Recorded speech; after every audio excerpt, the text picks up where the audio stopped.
Hello, hello, hello, everyone. Welcome back to Mallory's Weird World Adventures, the podcast. I'm your host, Mallory, and I'm here to show you just how weird and wonderful this world of ours really is. And I'm very excited. I have Kyle Kittleson here on with me today to talk about his new endeavors. And I also want to talk to you about some of your animal behavior stuff too, by the way. Oh, no problem. I don't know if our listeners can see it, but I have my beautiful little parrot right here, little Spire girl. God. She came over to say hi. She was having a little bit of a mango. What's her name? Spire. Spire. Oh my gosh. She's so pretty. Yeah. After Frank Lloyd Wright's towers that shoot up into the air. Yes. Those are called spires. So I thought that'd be appropriate for a bird. That's amazing. Yeah. I have my daughter running around here too. She might want to come over and say hi. Oh, good. I would love that. Yeah. Awesome. Because she loves your show. Awesome. So I guess let's start with, I know of you because of Baba Blast on YouTube. My daughter loves your show, and I'd love to hear how that came to be. What inspired you to start Baba Blast? Well, my sister-in-law is in the other room, so she's going to hear this story. So I have a nephew who was 3 years old at the time, and I went over to their house, and they were watching YouTube. And they were watching this video of a family that bought groceries. Okay. They went to the grocery store and bought groceries. Then they bring the groceries home. They put them out on the street. And then the mom and the kids sit on the corner and the dad runs over the groceries in their car. And that's the video. And I'm sitting there going, what do you mean that's the video? they're buying food and wasting it? And why? Like, what is it?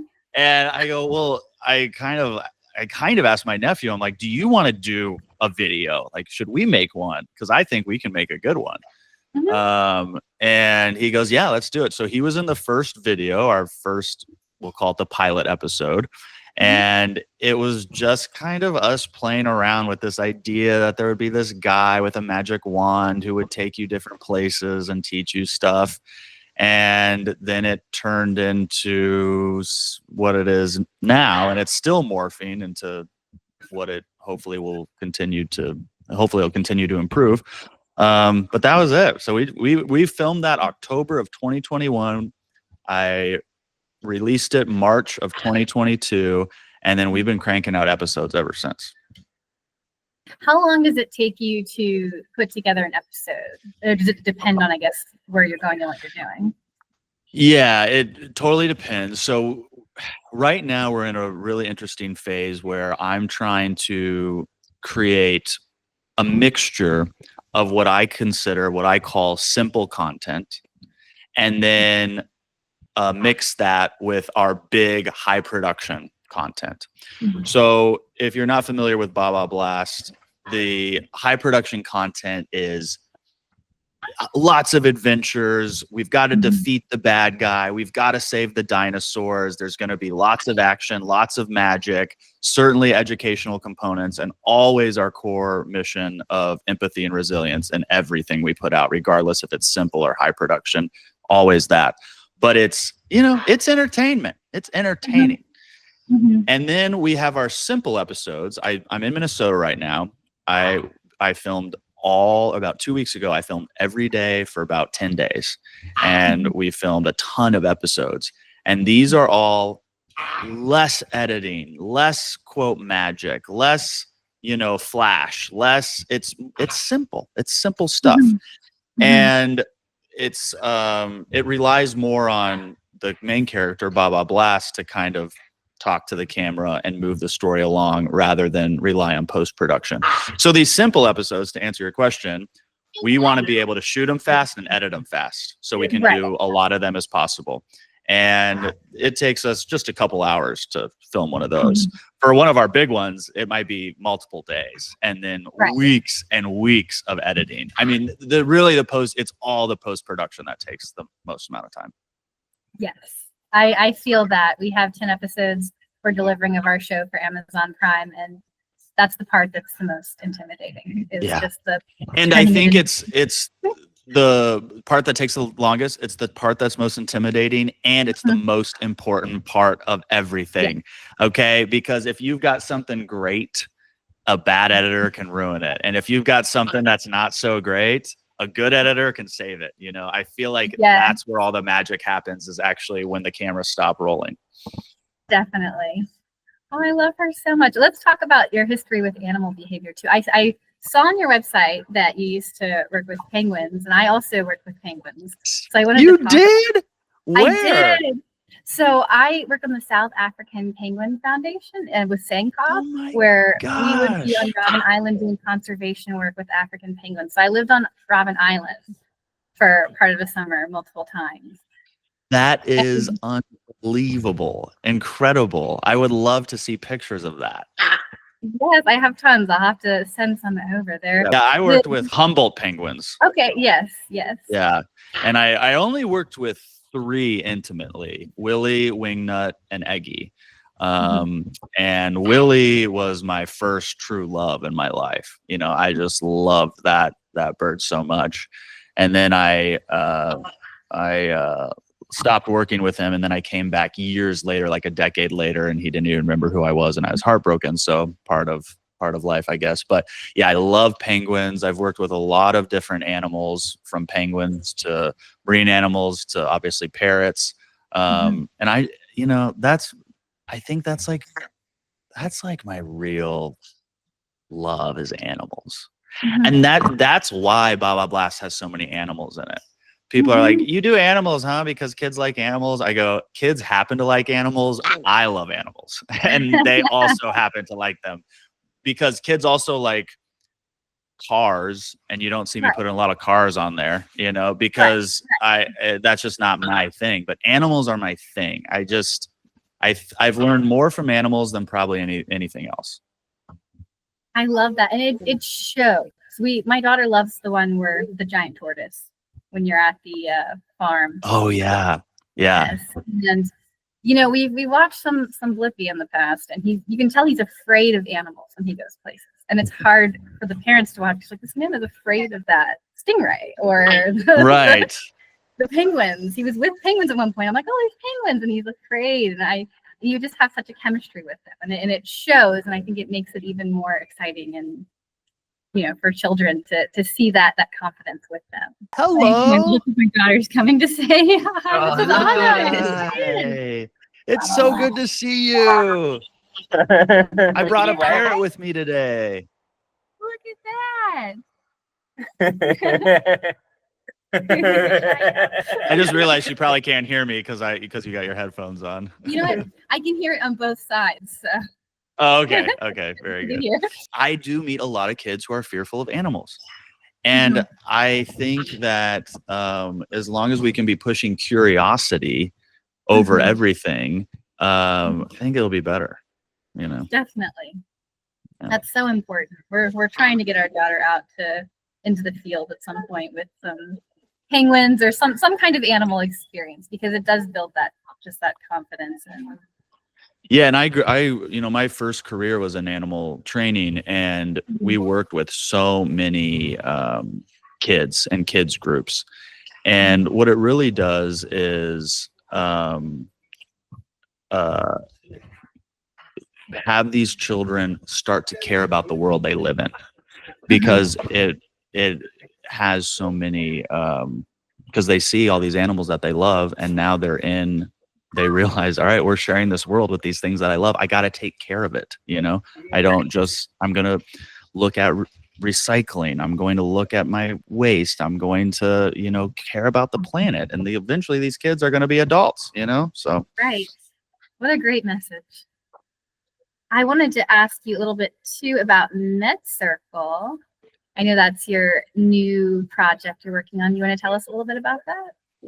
Yeah, well, MedCircle for me is not too new. I've been with MedCircle for 7 years, almost 8 years now. And I'm their host there. So my primary job is to interview psychologists and psychiatrists.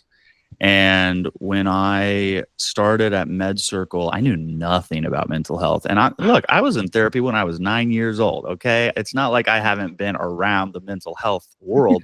I just didn't know anything about it. I don't think they teach you about mental health in therapy half the time, which is such a shame. But anyway, so that's my full-time job. That's like what I really do. And then Baba Blast is my, part-time job. My thing that I try to get done on the weekends and at night. So I've asked all these experts in mental health the same question, which is, what should we be teaching our kids? And I get the same two answers over and over again. Number one answer, first answer. Do you have any guesses on what it is? You're a mom. It's okay to not be okay. Oh, that's a good one. When you get help. Yeah. Oh my God. This talk to someone when you need help is a huge one. Because sometimes, so you're jumping ahead, that's the second one. So the first one, number one answer I get is empathy. We have to teach our kids empathy. They have to learn. And that's hard for a lot of children because for children, their world is themselves. It is all revolving around them. And so to start to introduce these concepts where they can start to daydream what it might be like to be in someone else's shoes, to start to think about what they're going through and what that might be like. That's such a win. And then the second one is resilience. And where people get stuck on resilience is they think that means you can't ask for help. Like, you shouldn't ask for help because that's not resilient. You're not resilient if you go, run, ask somebody to help you. No, literally. That's like one of the best ways to be resilient is go, can you help me with this? I need help. And so in Baba Blast, you'll often hear me say, what do we say when things get tough? I can do this. I can do this. And it's okay to ask for help. Now let's go do it. Let's go ask for some help. Because especially for the age group that watches Baba Blast, 2, 3, 4, 5, 6, what are we expecting them to do it all by themselves? Are you kidding me? Like they're just learning to do everything. So everything they need help. So I think those are the two things. So when I started with MedCircle and I had all this mental health education background, and then I started Baba Blast, it obviously got all infused together. And so our primary mission at Baba Blast isn't to teach the kids the colors or the numbers or what sound a cow makes or how cool dinosaurs are. We include that all because kids want to know that too. The primary objective is to teach kids to care about others and remember that they can do it. That's the objective. I love that. And I think that's why it stands out too. It's meaningful. Thank you. Yeah. I don't hear a lot of parents, like no parent emails me and goes, I'm so worried that my child isn't going to learn the colors. Like I'm worried that they're not going to count to 10. I go, we're going to get there. What they're worried about is, are they prepared to be emotionally well, emotionally resilient, and emotionally in tune when they're adults? Those are the concerns that parents are having. And I want Baba Blast to be part of that solution. I think it's so important to expose them young too, because I've watched a lot of I love shows from the 60s, like Bewitched, for instance. And mental health was so not acceptable back then. And they have a therapist character and it's a quack, right? Like it's a joke and I don't need this. And it's something that was a negative in television. And it wasn't until recently that we kind of made that normalized it. Well, this is a good thing. And they're doing the right thing to help themselves. And it's interesting to see the stigma, I guess, some of the older generations have on mental health because of what they saw on TV. Oh yeah. I mean, I have my neighbors and where I live, they skew older. Okay. And one of them learned that I was on an antidepressant. I take Prozac, and he comes up to me and I guess half jokingly, he goes, well, you got to get off of that. You shouldn't be on that. And I go, that is such a generational thing, like that. My friends would never say that. You talk to, young adults, they have a whole different perspective on the matter. It's true. I took anti-anxiety medicine. My mom finds out and is like, yeah, you can't do that. Yeah. No one can do that. Yeah. Yeah. Or if you're going to do it, don't tell anybody, goodness Right. gracious. Yeah. Keep it hidden, a little secret. Yeah. So for your MedCircle videos for them as well, right? What can people expect when they watch your videos? You cover a range of topics. It's just coming familiarizing with it.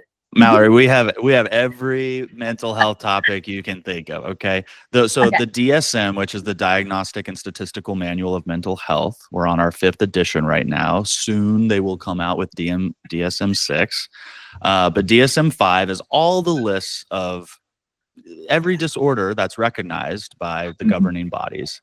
And MedCircle does a very good job at nearly covering everything in the DSM. Now, there are some obscure ones that we just don't cover. And I don't know if you could ever really go and cover it all the way it needs to be covered, but we do a really good job. So it is a one-stop shop for somebody who wants to find the 2 most critical things in their mental health journey. In my opinion, those are 1, psychoeducation.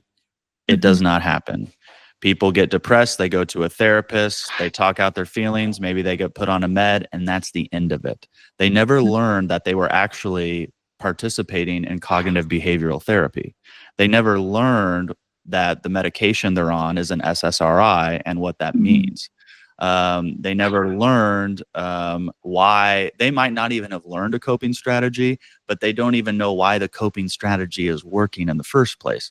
So this psychoeducation is like lighter fluid to therapy. It's lighter fluid to your progress, your journey, because it sounds so cliche, but knowledge is power.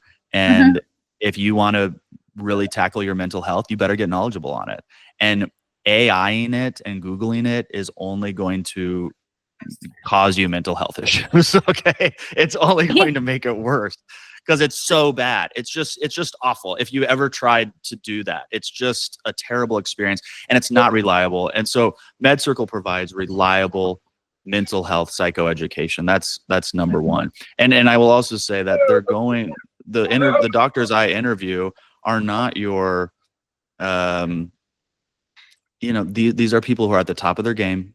They're doing they're researching, they're pioneers in their field.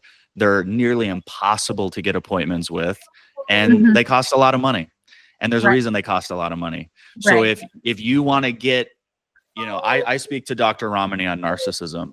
She's certainly, in my opinion, the last word on narcissism, and many people would agree with me on that. And if you want her insight on what you should do because you're married to a narcissist, you can get that at MedCircle, and that's super powerful. So that psychoeducation, really big. The other part is that we've developed a community around all of our MedCircle members. And I did a series of interviews years ago during Mental Health Month where I interviewed people with lived experiences, anything from bipolar disorder, schizophrenia, depression, suicidal ideation, you name it. I probably interviewed them about that topic. And I asked them, what was the one thing that helped you get through this? If you could only pick one. And I go, it wasn't the psychoeducation. It wasn't the therapy. It wasn't the med. It was the support. It was the support. It was the community I was around. My friends, my family, my support system is the thing that got me through that. And when you're struggling with mental health, it's easy to move away from your support system because you're depressed or you have anxiety or you don't want to be a burden or any number of reasons. And people need to lean into it, be greedy, take them for everything they're worth. I mean, just use your support system as hard as you can. And so we have given these people at MedCircle, our members, an incredible support system.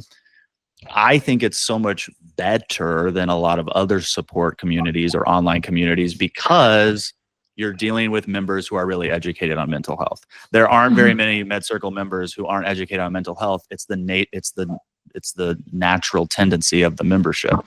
So, MedCircle is a great alternative for It's a great addition for anyone on their mental health journey. And it is a modern approach to mental health care because you're still getting access to our doctors, you're getting that community support, you're getting reliable, up-to-date mental health, psychoeducation.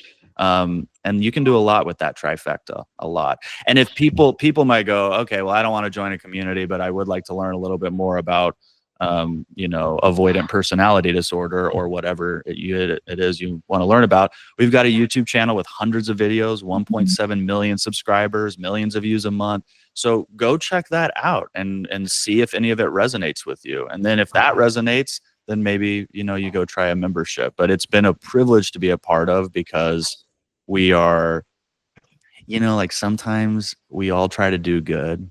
We all try to do good. But you don't feel like you're actually doing any good. At MedCircle, I feel like I'm doing good.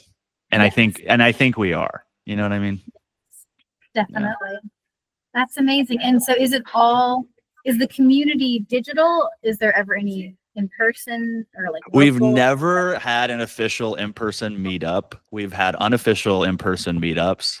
Okay. Literally, you sound like one of our members. They're like, why don't you guys just do it? Like, we'll all fly out somewhere. And we have members all over the world. And so where are we going to do this? It's not even like what city. It's like, do we even do it in America? do we do one in America and one in Europe and one in Australia or whatever? So I don't know. I'm sure that will happen. And my guess is it will happen fairly soon because people are hungry for that in-person stuff. That's why I'm doing the Baba Blast summer tour this summer for 2025, because I have all these millions of kids watching me, Mallory, and I don't get to see any of their faces. You know, I get to see some that they get posted on Instagram, but I want to meet the kids. And honestly, more than that, I want to meet the parents. And I want to meet these people like you. And so that's why I think the in-person events, I think they're going to be a hot thing because that's what people are wanting. That's amazing. So tell us a little bit more about the tour then. And what people can expect when they attend. Well, it started in New York. Okay. And I had the best experience in New York because I was the only person putting it on. And we had all these people who bought tickets. Well, they're free tickets, but they got their tickets. And then I'm there and people showed up an hour early. And I'm like, but I'm not set up for anything. I mean, I'm not even dressed. I don't have everything out. The space isn't set up. And this mom walks in. She sees, oh my gosh, we're early and this guy needs help. And she goes, all right, I'm going to unpack these coloring books. You go do that table. I was like, oh my gosh. So to see the parents just go into mom and dad mode, I'm like, yes, this is what I needed. Thank you. Thank you, mom. Thank you, mom. And I talked to every parent. I probably talked to every parent for 5 to 10 minutes. A lot of great feedback, a lot of kind words. We had people drive in from neighboring states. I got an email yesterday that someone's flying in from another state to our next New York meet and greet. And that's been really heartwarming and amazing. But what people can expect at the meet and greet is to meet Baba Blast, meet the Blaster, get some free Baba Blast swag. We'll have the music playing. Our next one is in Minnesota, and that one is a field day at Maple Grove Park. And so we'll have outdoor games and activities and crafts for the kids. The one after that is in Long Beach. That's at Shoreline Village. And that will we're going to have dinosaurs there. We're going to have a place to take pictures. And, we're not every kid has to do it, but when we were giving away all of our free toys and merch and stuff, I tell the kid, I go, now tell me, can you do this? And they'll go, yeah, I can do it. I go, all right. And then they get their, coloring book. So that's been really fun. And then after Long Beach, California, our next one is another one in New York. Since the first one was so good, we're going back to New York. And then we will do another one in Arizona. And I have some meetings this week about doing one in Las Vegas. So yeah, it's just a chance for fans of the show to come meet Baba Blast. Wow. Let me know if you're ever in the DC area. Yes, DC. Okay, so DC is a big one. Florida is a really big one. I've gotten that Mhm. one a lot. And then Texas is a big one. So I think there's more. If they continue to be successful and people show up, we will do more of them. I'll do them all the Right? time. Yeah. So I just need people to show up, and so far they are, and it's really great. That's amazing. I have to ask too, because you've gone to many places for Bubble Blast. What's your favorite place that you've filmed at thus far? Oh, my favorite place is filming in Arizona. Mhm. Here's why. I grew up in Arizona, so I thought the whole world was a desert. I just assumed that's what it was. But really, most of the country is like trees and green and, like lush landscapes. And so to have this Arizona desert backdrop in our videos, I think it resonates with kids because they're seeing something novel and new. Right.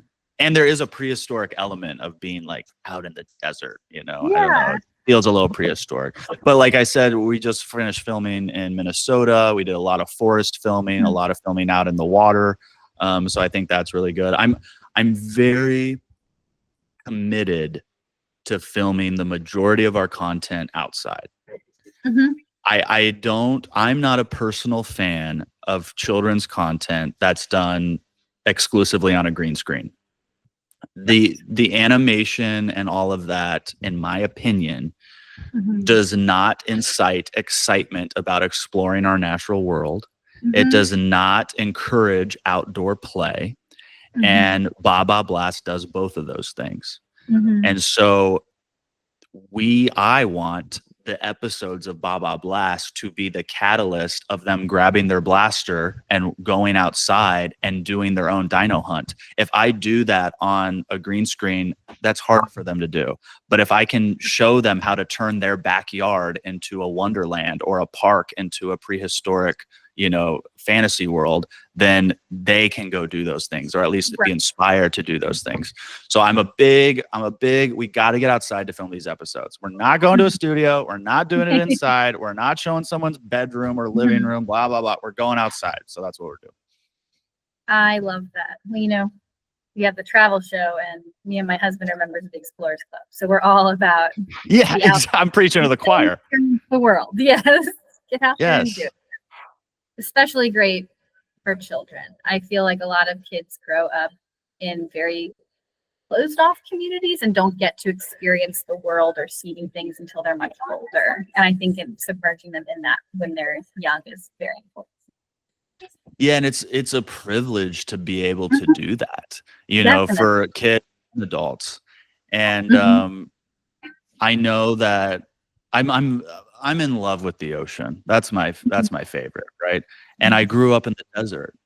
And I think that's because the reason I love the ocean is because when you grow up in the desert, the ocean is this like thing you can't believe that there's just that much water when you're Right. looking around and there's only dirt and sand. And so many kids like myself, well, you can't go see that. That's not where you Right. live. And so to bring some of those new places, like a lake, like a forest, like a dune, like a desert landscape, through the show, that's one way they can see it. It's not them doing it, which would be even Right. better. But maybe at 5 they go, wait, a desert's a thing, the forest is a thing, the lake is a thing, the ocean is a thing. Yeah. These things are things. Okay, the world is big, and I want to go see it. I think that's a great message. It teaches them I can too. It teaches them what? I can. These are things I can do. It's Yeah. possible. It's not something that, it's just something you dream of. It's something you can get out and do and see. Did you see the Meghan Markle podcast? I don't know who she was interviewed with, but it went viral probably for all the wrong reasons. But they were talking about the word yet. Yet, no, I haven't. So in Baba Blast, I incorporate the word yet. Mhm. Because I think it's a good message for kids, because so many obviously young kids can't do stuff yet. They can't tie their shoe yet. They can't go on the ride yet. They can't do the things their older siblings do yet. Mhm. And when you bring in that word yet, it acknowledges the reality, which is very important, but it also gives them that I can attitude, like you're saying, Mhm. that it will happen one day. And Mhm. that future really builds resilience. Well, I was really proud of myself because I was like, I'm throwing all these little hidden gems in the episodes, and kids are gonna Right. learn them. And it was on the Meghan Markle podcast, and they just ripped her up. She was like, I use the word yet. I go, well, I do too, for the 4-year-olds and the 5-year-olds, but it works for everybody, not just the kids, you know. It's such a good message. That's so funny. Yeah, I remember being an adult, well into adulthood, and working at one of my jobs. We were signing cards, a bunch of girls, and everyone's was in awe because I had booked one of those glass igloos in Finland. I'm like, this is a dream. I'm going to do this, and people kept saying, "Oh, I didn't know that was something that was actually accessible. I just thought that's something you dream of or you put on your bucket list." And just the disconnect between I can do that, and all I have to do is you can, if it's important, save up, book it, put in the steps to do it, rather than just, oh well, that's not accessible. That's out of my wheelhouse. That seems too hard. So I think the yet translates well into almost anything is possible if you commit to it and work towards it. And Yeah, and it's okay if you can't do it right then, because most people, like, they would hear you and go, oh, Mallory gets to go to this awesome country and do this awesome experience. Good for her. That'll never be me. And that's a default thinking process that please, I do it all the time. And it by just changing a little bit of the vocabulary, it turns it into a plan rather than a never. Yeah. Right, and having details too, because people, I feel like, a lot of people that do these things. I mean, when I did that, you're working hard for it. You're putting in the time. You're planning it out years in advance. You're saving. There's a lot that doesn't get seen until people see the end result and go, "Oh my gosh, I can't believe that!" But they don't see the work that goes into getting there.